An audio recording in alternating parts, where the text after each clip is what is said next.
because it's like every day we go and smoke maybe two spliffs and stuff like that, and it's distance. So when we coming back, right? I used to do silly stuff like rob people, stores and stuff like that. Create a trap. You know how boys are.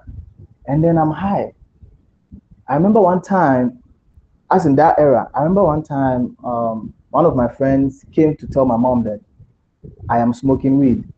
Why did he come to tell my mom? He snitched on me because he asked me for weed and I didn't give him. So he came to my mom's house and told my mom that I smoke weed and stuff like that. So when I came from town, my mom was like, I was eating. I quite remember I was eating banku. And my mom was like, your friends came here. The friends I used to roll with, yeah, they came here. One guy was keen on accusing me of smoking weed and stuff like that. I was like, Mama, I've never smoked weed in my entire life. Saying, giving her this speech, I have two, what we call the packs, like the small dime bags. I had two in my pocket. As I was telling her this, you know. And then fast forward, the next day was Sunday. The next day, I went to stand in front of the church, right, and told them that, oh, my friends are accusing me of smoking weed. I've never smoked in my entire life. Da da da da da, in front of the congregation. You know, that is how far I was willing to take it.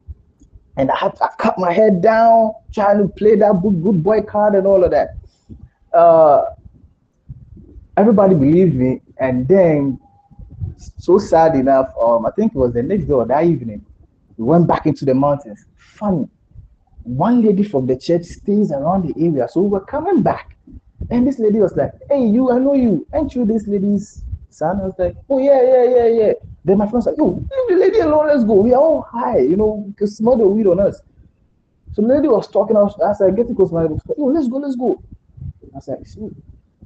The lady came, what you call it, the next Sunday and said, "Ah, you are the guy we met." I said, "Oh yeah, yeah, yeah." She looked at me and smiled. She was at the church place when I lied, right? But she basically knew that I smoked when she saw me the other time. Now let's run it forward. I couldn't smoke I couldn't smoke like frequent, so time to time. I wasn't really addicted then. It was when I flew to Canada, and that is where the game started. High school. I met right people because Canada, it wasn't really a problem smoking weed out in the open. It was out, what you call it, it was on their way to get legal, and then at that time too, I got my medical license for smoking weed. So hey, I have a medical license, I can smoke before they legalized it. High school, smoking here and there, that wasn't heavy. Then I started seeing money, touching money, and that is where the trigger happened. Started smoking back to back. Every time I'd be smoking, they used to call me Sammy Ganja in my apartment where I used to stay. There's this fellow brother Nigerians that I used to stay with. If they see this, they'll confirm it. They call me Sammy Ganja. Slow down now. So I'm like, every day, every time you smell different strains coming from my room. And if I'm not smoking weed in my room, I'm in front of the yard smoking cigarettes. I'm always smoking. You will never see me without smoke. You will never see me a day like you see me. Even in my pictures, it was hard the time that my dad was like, send me a clean picture to use for something. It was hard for me to scroll through my thing without having smoking, like having a smoke or something. That was how bad it was. And all this time, it wasn't really affecting me that much because it was like money was there, everything was on point. Fast forward, it wasn't really deep, so at some point I want to run it fast so that I don't exhaust the time because as we all know it's a long story. Um, I had like three cars, no, I had four cars, and then I used to rent three out, so I keep one. When the smoking got severe, I started adding lean. I was adding lean to it, sipping lean, smoking, and all of that. It got to a point I stopped going to work. I love going to the strip club, by the way. I stopped going to work. I stopped showing up at the office, the place that is bringing me money. I stopped going. When my partner calls me, "Where are you?" I'm in a different city, throwing money on girls, party. Like I'm doing a whole lot of exotic stuff, buying designer clothes here and there. I was high in my head, feeling like, I was feeling some type of like I'm a god or something. I was out of my spirit. Like I felt like Nothing can touch me. I smoke everywhere. In every, even I had ultrapaces in some clubs for smoking in there, because smoking is not allowed in some clubs. I was rowdy. I was getting money every other day. Then I got in that illusion world. That made me lose focus on my craft, on what was bringing the money. And that was where I got stuck in the trap. If I wake up, I have to smoke first. Before I go and wash my car, I have to smoke. Like, and after I wash my car, I get a coffee. I'm in the parking lot, smoking, listening to music. When I get to work, the parking lot of the workplace, even on the highway, I'm smoking, speeding, smoking loud music, switching lanes.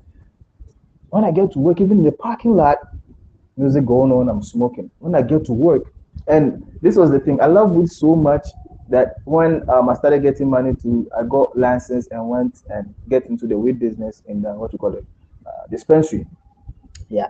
So imagine the smoker surrounded by all these goodies, and every week we used to get different new ones, and I would love to try all of them.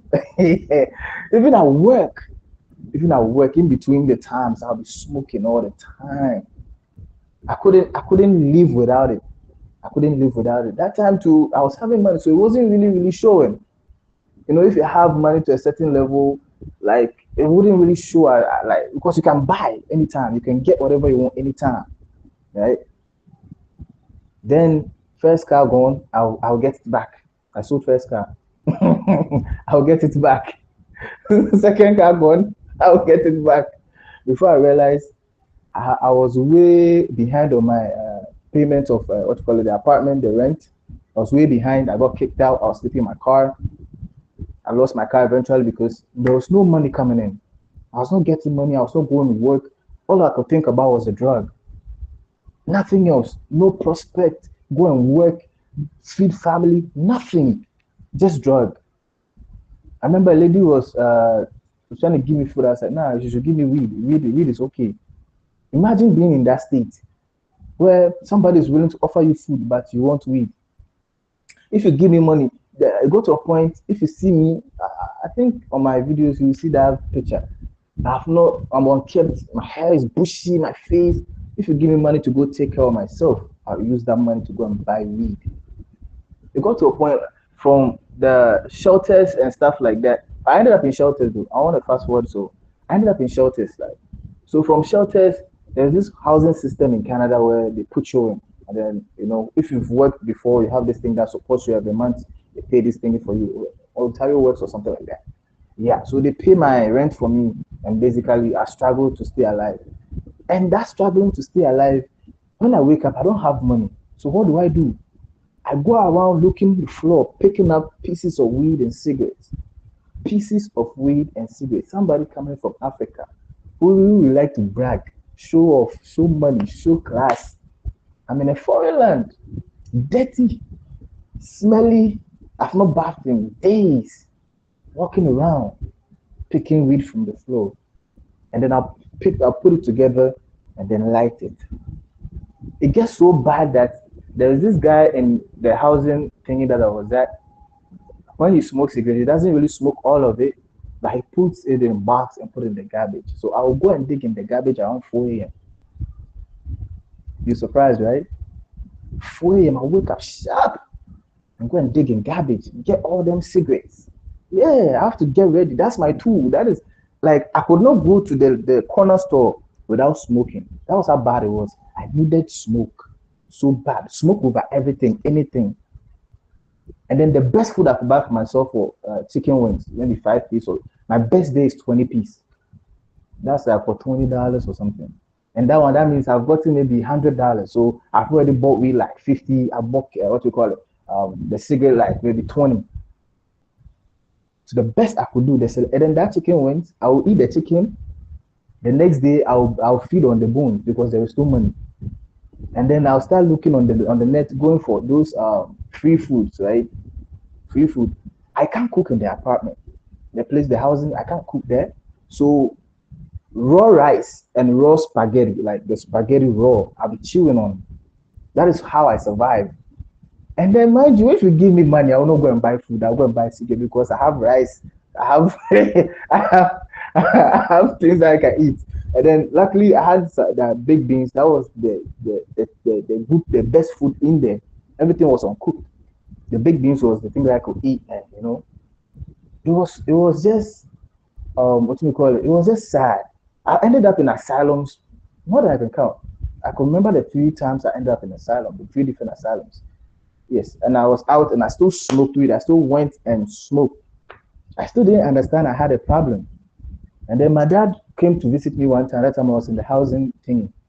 I was like, son, the way things are going, I think you should try coming back home and let's see what's going on. I was like, okay. In the beginning, they told me, my dad, at the time that I was starting to get success in my life, right? My dad saw it and then, like, we met and was like, son, I think it's time for you to go to rehab. I didn't have knowledge about rehab. I didn't understand what it was. So I thought maybe, for crazy people, I was like, dad, you think I'm a crazy guy? Like, no, I'm okay. Like, I'm not a madman. You're telling me. I didn't understand what it meant to be in a rehab at that time. So, like, fast forward when I got in my recovery now, and I'm like, hey, if I had listened to my dad, I would have been a millionaire, point blank. Because the rate at which I was climbing, you could see that yeah, the guy is doing well. But attached drug felt like I was on top of the world, and then lack of information.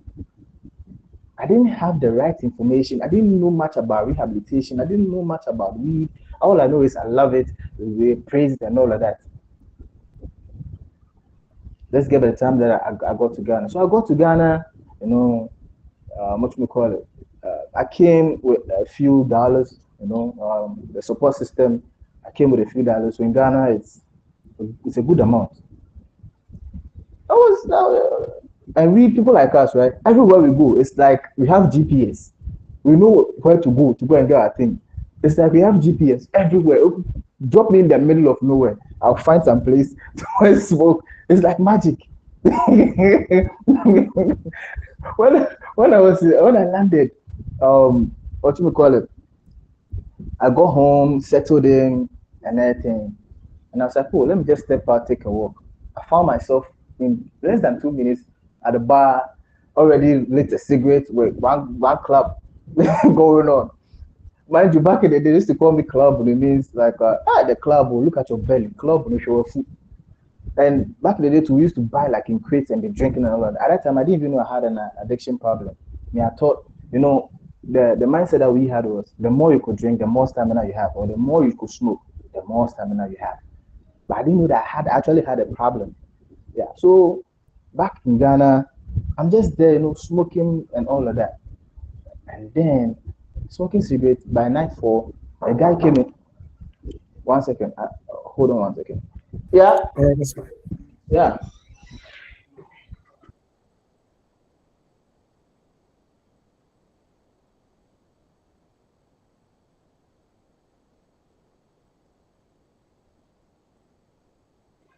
Sorry, guys. I'm on board in a facility. I work in a rehabilitation center. Forgive me. What should we call it? Where was I? The guy that interrupted me. Anyway, yeah. So nightfall, there was this guy that came in and was smoking. It was like magic. The guy was smoking just behind the pub. I smelled the weed. I was like, I just went to the guy, smiling, and he passed me. It was, that when you're in that world, when we see you, you know that you're part of us. When you see you, we know that you're part of us. No two ways. He saw me, he smiled, and gave me a pass. I smoked the thing up. I even got another one. That time I came to I had enough money. We even went and reload. Oh, so I started smoking weed. I got my hands on weed. I started smoking weed every day on that side. Smoking cigarettes indiscriminately. I could stand in front of, Ghana is not like outside where you could stand outside and smoke and nobody, everybody be looking at you weird like, what are you doing? I didn't care. I was just living my head and all of that. And my mom came one time to come and drag me, my mom and my sister to come and drag me out of the pub, right? Because I've been smoking too much, I've been doing too much, and she was crying. And I was looking at my mom like, I never wanted to make my mom cry, but here's the situation where I cannot control myself, but this is what I'm causing. I'm causing pain to my mom. And there was nothing I could do about it because I'm already in the addiction game. I'll wake up the next day, same thing. And I'll be like, oh, I'm sorry, but The next day, same thing. It got so bad that I started hallucinating, walking around, talking a lot. I could walk bare chested with, my pants and go bare chested outside, like wilding out, doing all sort of upset things. 2 a.m. I'll be waking up. My mom was like, "Nah, I want to go out there," because at that time, the techie, and when the more you get broke, the more you become desperate. You don't have money. You need to use. So now the weed is like, wake up, wake up, wake up. It's time for you to use. It's time for you to use. It doesn't care the time, the place, who you are. It doesn't care. Your drug doesn't care. It doesn't care who you are, your class, whatever. It doesn't care. 2 a.m., 1 a.m., 4 a.m. My mom has been through a lot with this addiction game that what we call caught me, you know. And it was getting too bad to a point where they were like, okay, we have to make a decision. We have to help him. Like, and shout out to my family because uh, coming into the recovery game, I realized there's not every family that is as caring as mine. Some people give up on their peoples. Some people give up. They're like, you have done everything. You steal, you rob. They rob you too. I did some. My mom money has suffered in my hands. You rob. We have our first stories where a brother of mine will go to the house and all they will hear is he has arrived though, and then everybody's locking their doors, hiding their purses. It's not easy. Oh. People like us, it's not easy. So all of that I put my mom through. First, they put me in a hospital. The doctor came in, talked plenty.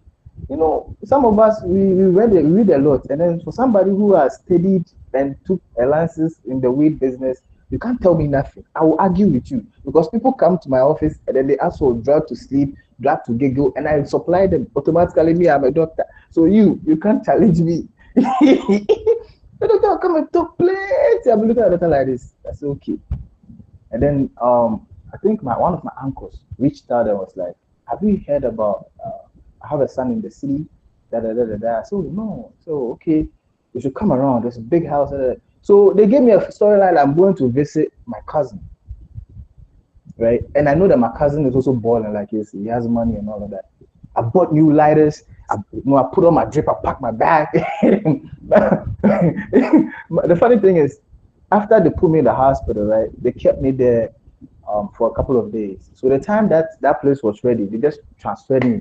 I came, touch the house, take whatever I got to take in the car, straight to Accra, the rehabilitation center. I got here, I saw the basketball court, the yard was big. I was like, yeah, swimming pool, gym. It's like, yeah, I've landed. I even did what you call it, air shot thingy in front of the building. It's like, yeah, this is the place. So when I got in there, we sat down, and then they were like, I should pee in a cup, and that is how I was like, ah, here we go again. But for the first 3 months here in the rehabilitation center, it was war. I was fighting everybody. I was insulting everybody. I wasn't talking to my family. If they call, I wouldn't pick and stuff like that. I would not get close, like because in this game, the first when they rehabilitate you, they keep you from everybody. You know, they try to detox and all of that, and then now they try connecting you back to society, to friends, to family. Start building that connection. Hope you build that connection. For 3 months straight, I was fighting everybody. Even in the program, they'll be telling you this is not good for that, that, that, that, that. I was like, wait, should you bring my phone? I'll show you my certification. I'll argue with them, I'll challenge them. Then I started reading the stories from the Alcoholics Anonymous book after the page 164, and I realized that all these people have the same dilemma that I was going through. That is when I started taking the program serious after 3 months of fighting and raging off. And then I discovered I had a problem with the thing. My body, my mind, it doesn't match with the thing. So what do I gotta do? I gotta let go. Accepting that I had a problem was my biggest salvation.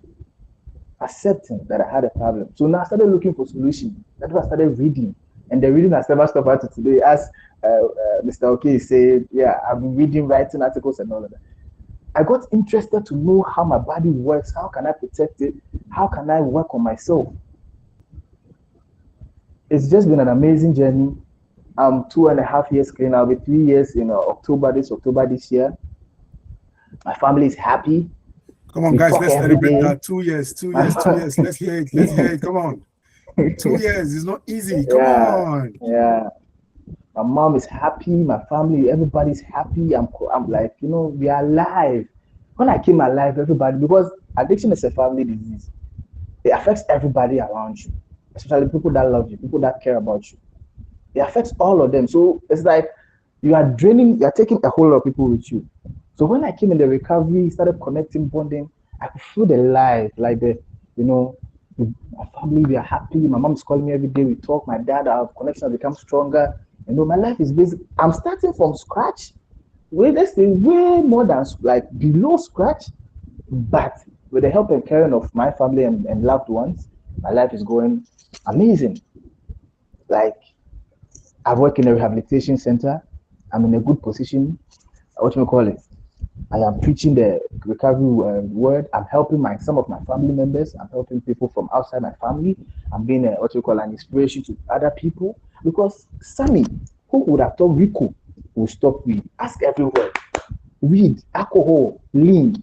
Rico will stop. No, it's not possible. As a place, they call me Bob Marley.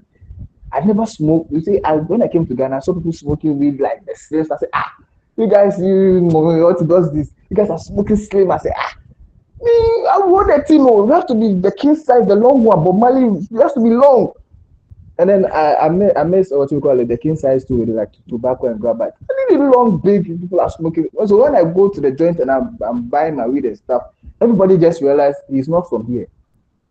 Because the way I do my thing, you see, hey, and then you can tell I'm a crack. Even Ghana here, when I came, when I was so broke, I still did that going around, what we call it, this house where they used to smoke, to do that cigarette and picking from the floor. Yes. Today, I am happy to be here. My life has turned around. I'm making new friends. My family is happy. I'm happy. I'm living a life full of, what we call it, there's a sense of direction now. There's a sense of direction. Like Rico, I'm contributing to life. Yeah, yeah, Rico, yeah. I'm Come going to in. stop you there. So we're going to interact now. So Yeah. everybody, let's hear it for Rico in the group. Let's just say something lovely. Tell him we love him. We appreciate him. Thank you for your growth. We thank you for the journey. It's not an easy one. So we're going to, for the sake of my friends, for the sake of people in the community, we're going to make this a little interactive. So now, guys, this story is like, Indian movie, like 10 hours, but compressed. If you notice, compressed, really, really compressed, so we don't get, bored of we don't lose substance. Now, we're going to ask specific questions. I have a couple of questions I want to ask for the benefit of all of us. Now, you cannot say it cannot be you. See, don't ever say it cannot be you, because nobody. His story is similar to David Folarami, that sold cars. He sold his own cars. Sold cars, lived in the bunk or the shelter, and a lot of things. And if you notice, David left Nigeria to the UK. He left Ghana to Canada. And in those places where they allow those things. So, okay, let's leave that. Now, Rico, my first question for you is, were there signs from beginning? How did you get into smoking? For some people now, you see that they started smoking because their father smoked. They started smoking because someone in the family smoked. And there's a part of statistics that say if somebody smokes in your family, there's a high chance that 1 in 6, whatever will smoke is there. But how was it for you? Is it that someone smoked in your family, or you just picked it out of the house? How did you start? Okay, so thank you for the question. Like I said in the beginning, it was a thing I caught from these hip hop videos. All the rich looking guys smoked, poured liquor, had chains, wearing good clothes, having classic cars, and I was like, this is the life I want to live. So the smoking thing was like a lifestyle, it was like a part of that gang or that group. Yeah. Lovely. Thank you so much for that. So now, at the time you started with cigarettes, you now moved into weed and lean. So what was the drug giving you that time that you weren't getting somewhere else? Now, drug gives you this temporary feel of impotence. There's a vacuum that is filling. So what was the drug giving you at the time that you weren't getting elsewhere? I understand that you got into it because of the lifestyle. You got trapped. So when you got trapped, to come out now became a problem. So what was that thing given to you that you couldn't get elsewhere that you continued? Okay, I would say if I look back, I would say it's pain, it's being bullied, it's being not taken serious, because people that wear glasses, right, we usually get bullied when we are young in school, So I was fighting my entire life. I was always fighting. My glasses were broken and stuff like. I was always fighting for myself. So it gets to a point, the way I talk, the way I move, I felt like nobody understood me. So I'll be smoking, be by myself. I'll be enjoying myself by myself. How do I do this? Parties, girls, trying to fill out that void, that emptiness. You know, they don't understand me. So let me just live my life. What do I need? I need my cigarettes. I need my weed. I need my liquor. I need my strippers. Strippers. Thank you. Thank you. Thank you. Thank you for that. So, Yeah. another question, guys. If you have any questions, please get it ready. When I'm done, we can just take one or two questions. At what point did this stop being a choice and started being a need? Now, it gets to a point where you just want to take it casually for the lifestyle. For the drink, you just want to go to the club. Yeah. People go to the club. People don't drink at home sometimes. Some people I know, they just go to the club. They drink only in the club. When they come back home, they don't. So, at what point did he leave? Did he leave that place of it's my choice to drink? Now became a need that you wake up 4 a.m. to start looking for cigarette butts to smoke. Yeah. Okay. I would say it's when the work pressure, because I was working and schooling, right? So I was smoking here and there, smoking, and it became a lifestyle. It's like a culture type thing. If you smoke, you're part of the coolest kids. You always have to have a weed, you rolled up and stuff like that. And that time too, I was muscled up. I go to the gym, but I still smoke at that time. Like I was a huge guy. Yeah. I started declining. I think that's where I realized that I was the trap started. I started declining from the weight thing, because at first it was before workouts and after workouts. Then it became in between the workouts. Then it became in between sets. Sometimes I will puff before I will lift one, you know. And I reached a point I was like, I'm not even going to waste my time, because the moment I pick it up, I relax or think about something else. So that decline started from that point. And the more money I got, the more drugs I bought. I bought it in pounds. I wanted to. No, when you don't have it on you, you feel this hunger. But when you buy it in bulk and it's there, you're a little bit at peace. It's like you're okay. I don't know if there are some people that are like me on this platform. They can testify to that. If you don't have it, you feel this hunger, like you gotta get it. Like no, this itchiness. But once you get like a good size, oh, you're comfortable, you're okay, you can smoke anytime you want. Yeah, basically. Lovely. Thank you. Mm. So, another thing is, I know you talked about how you messed your relationship with your parents. And thank God for parents. Shout out to parents, shout out to family, shout out to loved ones. So, what did it do to your relationship at that time? Do you have partner? I mean, when you talk about romantic relationship, were you able to Mhm. sustain a relationship or how did it go with that experience? Okay. Well, first of all, I'll put this out there. Drug isolates you. It's something that it does to you. It gives you Mm, negative thoughts. It rewires your brain and start pushing you in the negative direction. With that being said, my relationship with my family was just it got to a point you will not my phone number, because I keep changing my phone. I don't want nobody to reach me. It got to a point my mom has to find me on Snapchat to just say hi to me. mm, You have to look for me. You won't find me. Like I'm gone. No trail, no picture, nothing. My phone, the number that you're calling is disconnected. I've changed my number. And from childhood, I was what you call it, I was very active in sports. So this women thingy, the womanizing, well, it was hard for me to deal with that. It took some time. So I think that thing left an impact. I could not keep a relationship. mm. I would be around, but to keep the relationship, it was difficult. I lost a whole lot of good women in my life in this journey. And then there are some people that refuse to quit on me, and they are still with me till today. And those people, they make me smile till today. Like they are still there, no matter what. Especially my niece was like, my niece has always been there for me. Romantic relationship wise, there was this another lady. I don't want to mention her name on the platform. Yeah, I don't. Yeah, so she motivates me. She makes me feel like I am enough. Even when I was broke, even when I was dirty, she makes me feel like alive. Like she has always been in my corner till today. No matter the block, the disrespect, the anger, the fight. Oh, me, I'll block you. I had a thing for blocking. I'll block you. You too. I'll block you. Oh, me, I'll block you. I'll block you. Oh, after all of that, I'll say most of the women or all of the women that I've been with who are testify that before you even get into a good space, you'd have chopped block like 5 times.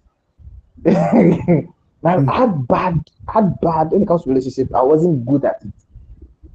Bad.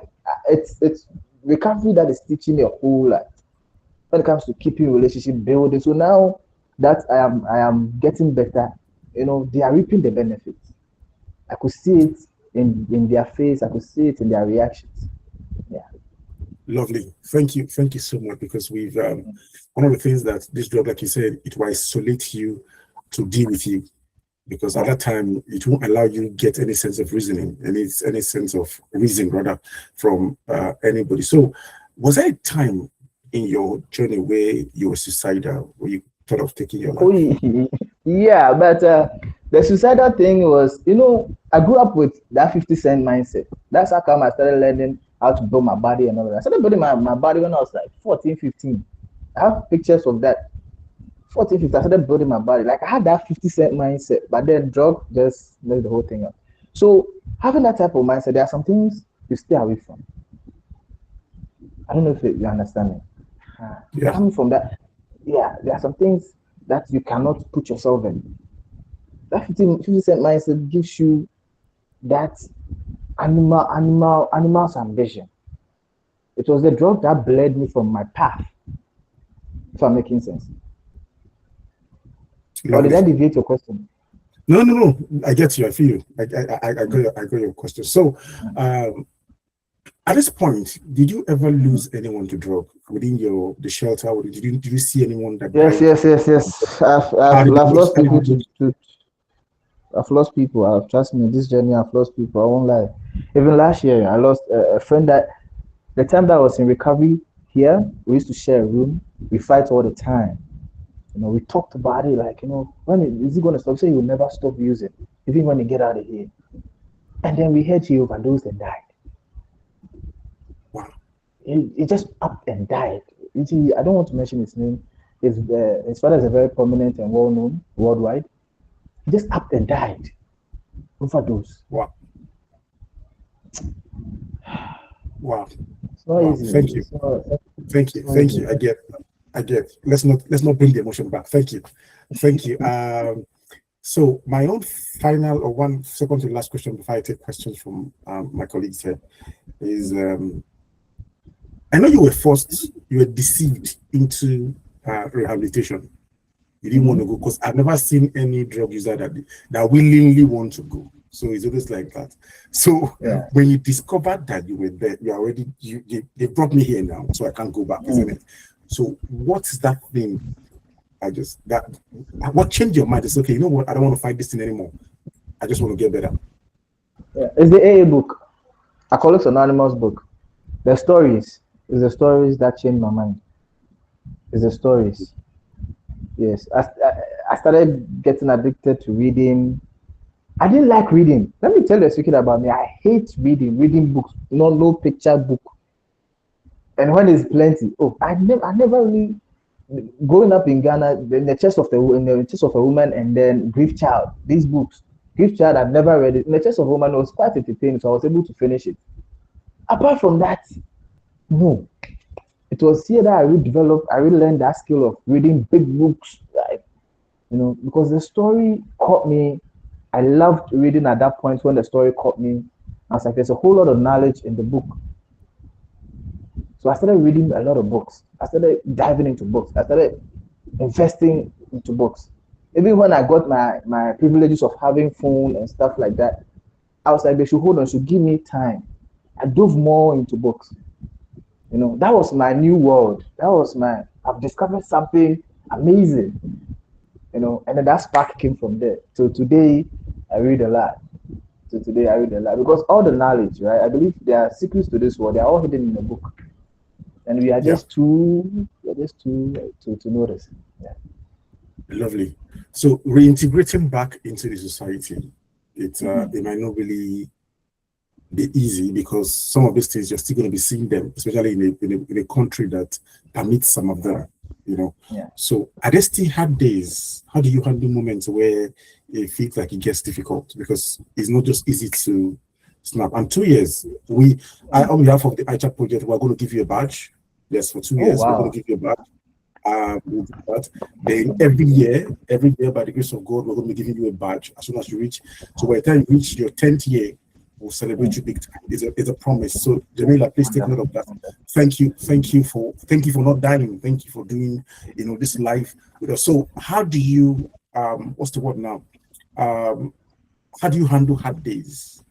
How do you really Okay. handle things now reintegrating back Uh, to the society? You see these things, you uh, still sometimes you yeah. watch movie, you still see this 50 cent, your dream. So how do you Yeah. handle that? Okay. In the beginning, after the recovery, early fresh started, if you start seeing those things, it triggers you a little bit. There's still triggers and all that, but I'm at the point where I feel like, nah, I'm not really going to go into that. So it doesn't affect me as much as before. But at first, in the beginning, right, when I see especially white people, when they light the cigarette, they swag, I could feel it in my body, like, ooh, okay, and I see those things, it's like a trigger and all of that. And thank God for this game, and thank God for these people, these lovely people here who gave me a position and something to do to pass the time.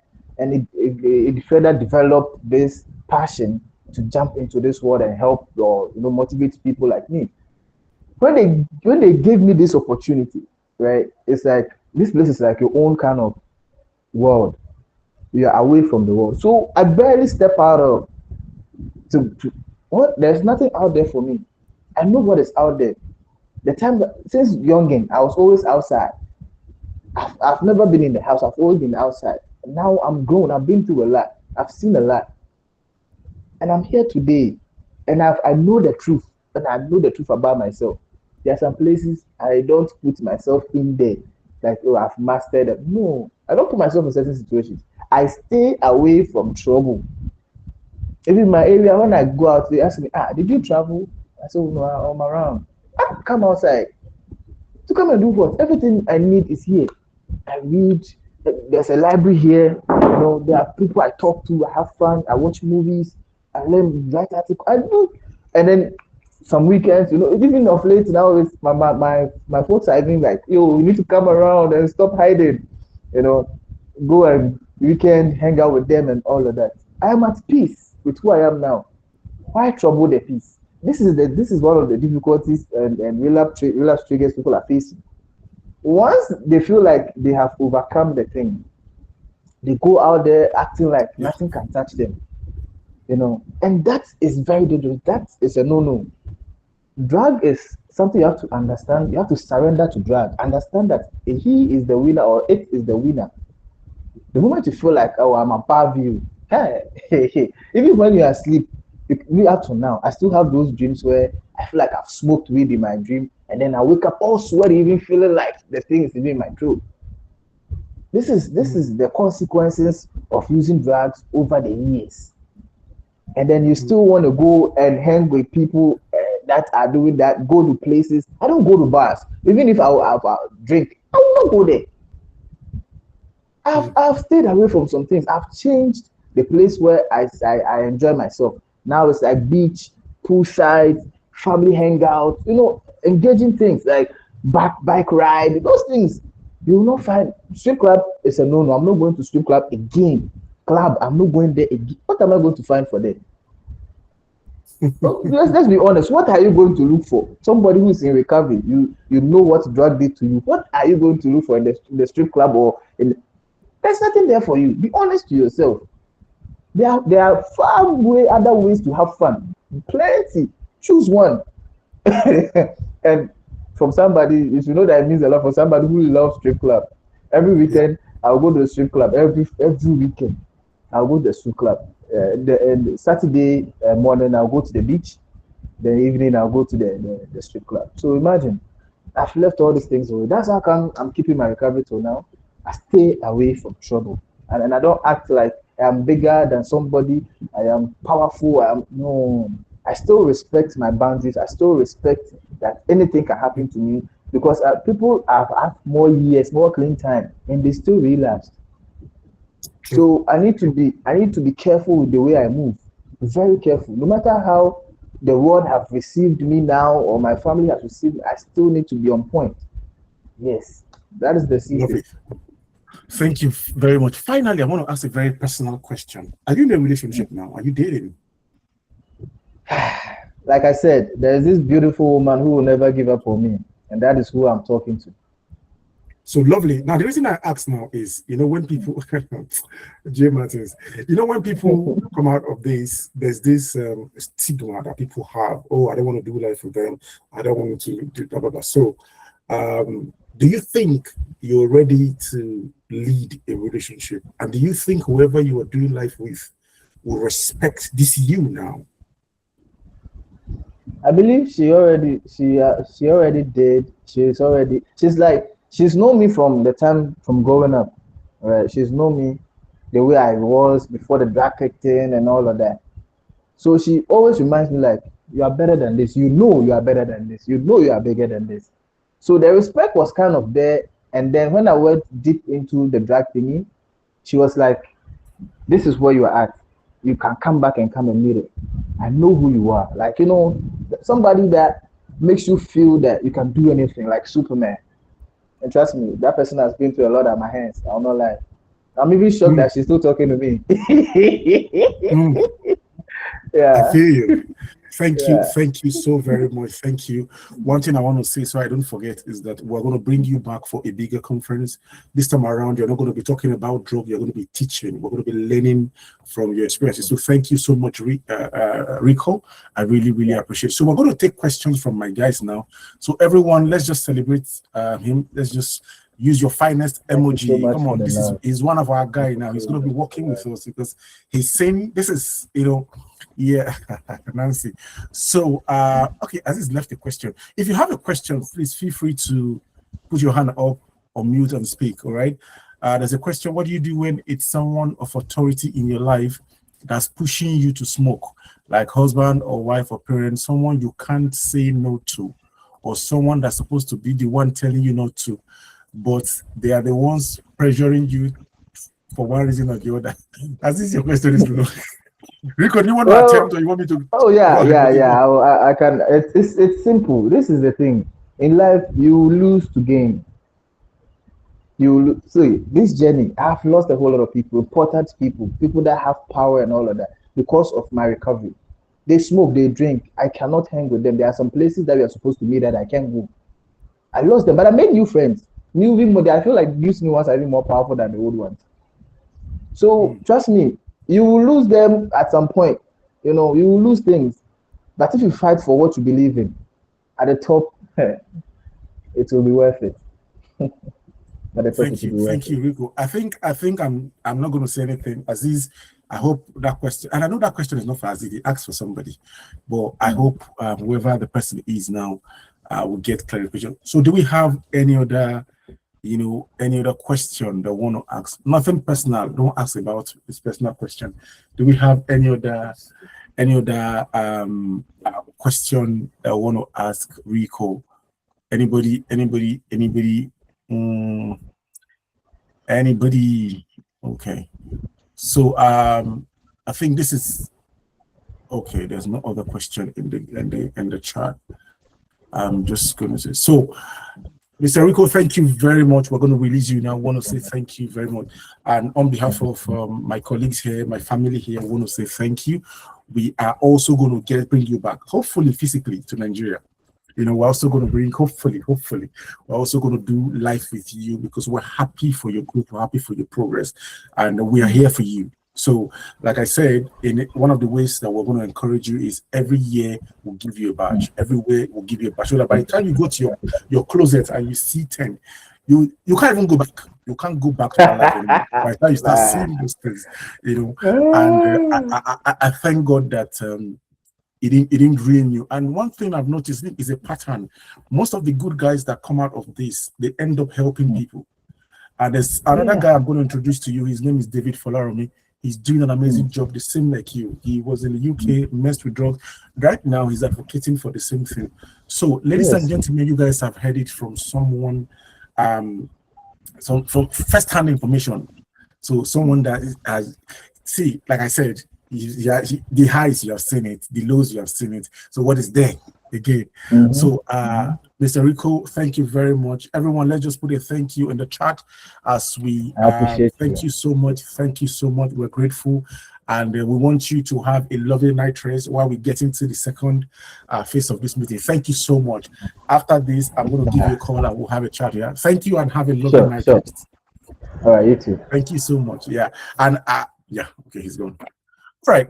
So we're going to make the video available and we're going to also ask him if we can post it on our YouTube so people can, learn. So I'm going to stop recording now. Then we can just do one or two catch up as usual.